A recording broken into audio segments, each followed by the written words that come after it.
اللہ عنہ روایت کرتے ہیں کہ ایک عورت جس کو ام خلاد کے نام سے یاد کیا جاتا تھا، رسول اکرم صلی اللہ علیہ وسلم کی خدمت میں اس طرح حاضر ہوئی کہ اس کے چہرے پر نقاب تھا، اور اس نے اپنے مقتول بیٹے کے بارے میں دریافت کیا تو اسی اثنا میں صحابہ میں سے کسی صحابی رضی اللہ عنہ نے اس سے کہا، تم اپنے مقتول بیٹے کے بارے میں پوچھنے آئی ہو اور تم نے اپنے چہرے پر نقاب ڈال رکھا ہے؟ تو اس عورت نے جواب دیا کہ میرے بیٹے پر مصیبت آئی ہے، میری حیا پہ تو مصیبت نہیں ٹوٹی۔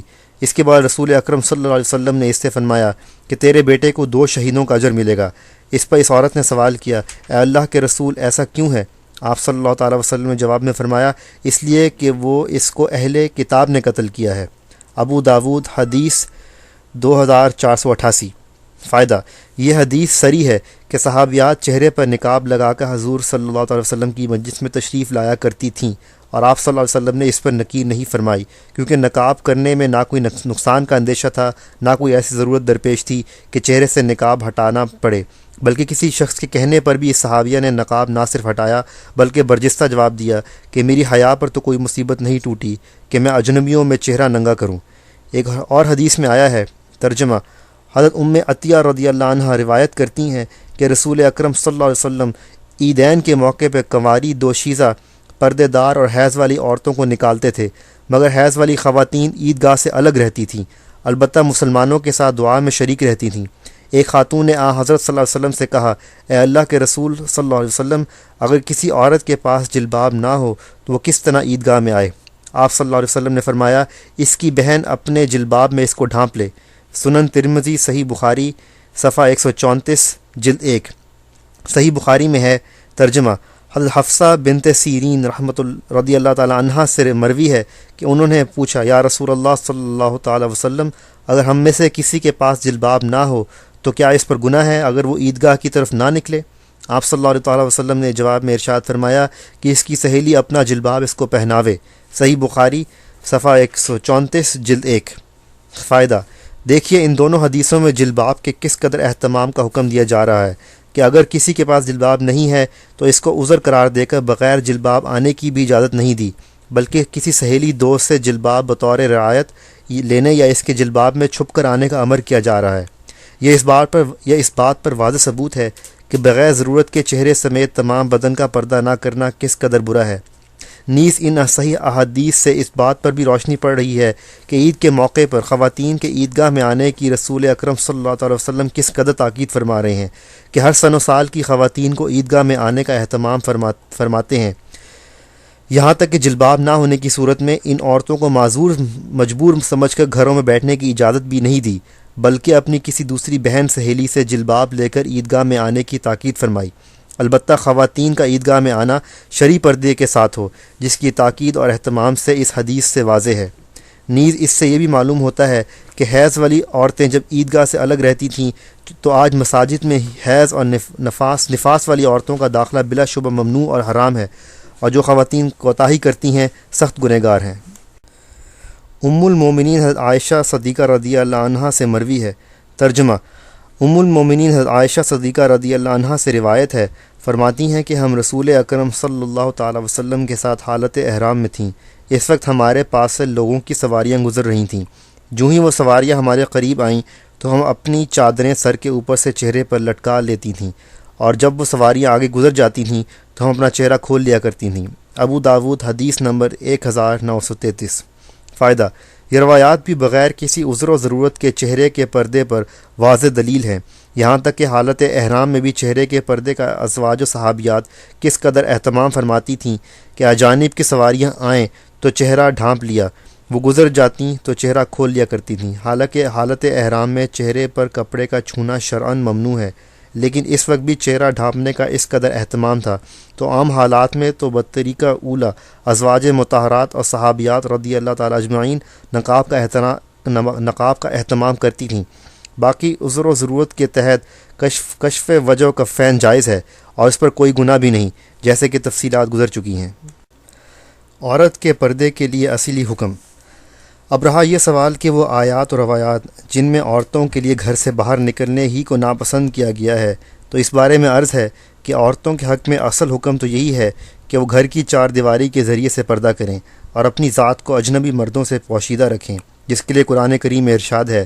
ترجمہ: اور وہ ازواج مطہرات اپنے گھروں میں قرار پکڑیں۔ سورہ احزاب آیت نمبر 33۔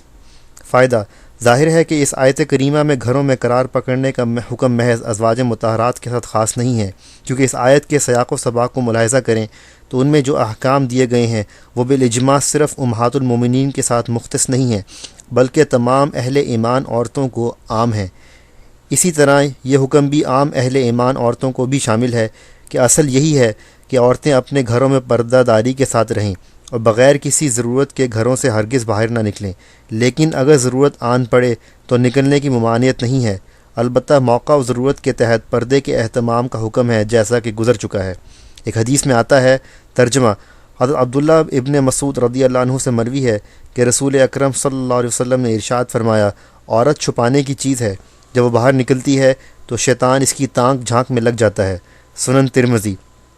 ابن حبان اور ابن خزیمہ بھی اپنی صحیحین میں یہ حدیث لائے ہیں، مگر اس میں یہ اضافہ ہے۔ ترجمہ: عورت جب تک اپنے گھر کے اندر ہوتی ہے تو اپنے رب کے زیادہ قریب ہوتی ہے۔ ترغیب منذری، جلد 1 صفحہ 136۔ ایک اور حدیث میں ہے، ترجمہ: حضرت عبداللہ ابن مسعود رضی اللہ عنہ سے روایت ہے کہ رسول اکرم صلی اللہ علیہ وسلم نے ارشاد فرمایا، عورت کا اپنے گھر کی اندرونی کوٹھری میں نماز پڑھنا افضل ہے گھر کے اندر نماز پڑھنے سے، اور اندرون گھر میں نماز پڑھنا افضل ہے صحن میں نماز پڑھنے سے۔ ابو داود کنز العمال صفحہ 259، جلد 8۔ فائدہ: اس روایت میں بھی عورت کو نماز ایسی عبادت کے لیے بھی گھر سے نکلنے کی حوصلہ افزائی نہیں کی گئی، بلکہ خود گھر میں بھی جس قدر پردے داری اور اخفاء بڑھتا ہے، فضیلت بڑھ جاتی ہے۔ نیز ایک حدیث میں آتا ہے، آپ صلی اللہ علیہ وسلم نے کسی کی درخواست کے جواب میں فرمایا، تمہارے اپنے گھر میں نماز پڑھنا افضل ہے میری اقتداء میں میری اس مسجد میں نماز پڑھنے سے۔ تو دیکھیے کس قدر عورت کے لیے پردہ اور اخفاء لازم ہے کہ وہ اپنے گھر ہی میں رہے تو سب سے بہتر ہے، الا یہ کہ کوئی ضرورت آن پڑے۔ اس لیے عبداللہ ابن عمر رضی اللہ عنہ کی ایک روایت میں آتا ہے کہ عورتوں کا گھر سے باہر نکلنے میں کوئی حصہ نہیں، الا یہ کہ وہ نکلنے پہ مجبور ہوں۔ طبرانی کنز العمال صفحہ 263، جلد 8۔ خلاصہ: احکر نے عورت کے پردے کے حوالے سے وارد تینوں طرح کی آیات اور روایات بیان کر کے مختلف مواقع اور ضرورت کے لحاظ سے شرعی احکام واضح کر دیے ہیں، چنانچہ ایک کو دوسرے میں گڈ مڈ کر کے حکم شرعی میں التباس پیدا کرنا اور امت اسلامیہ کو تشویش میں ڈالنا دین و شریعت اور عقل و دانش میں ہرگز روا نہیں، کیونکہ دین اسلام کا توازن اور اعتدال ہی اس کا ترہ امتیاز ہے۔ اسی لیے قرآن کریم نے اہل اسلام کو امت وسط کا اعزاز عطا فرمایا ہے۔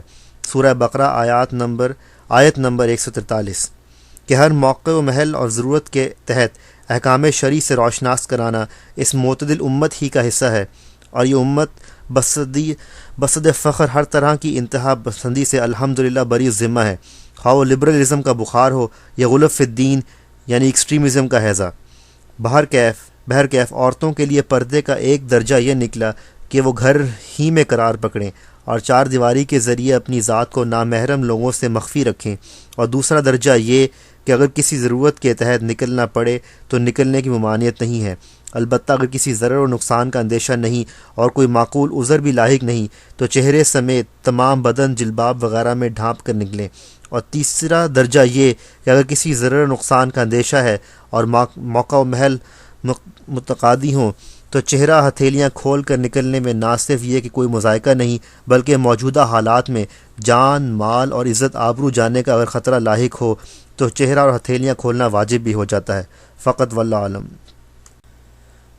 ریٹن بائی حضرت مولانا مفتی منیر احمد اخون، رئیس دارالافتاء Khatm Nabuwwat, Coney Island, New York. For comments and questions, the contact information is email muftimunir@yahoo.com. Website address is www.kitabmunir.com. Phone number is 718-468-4982.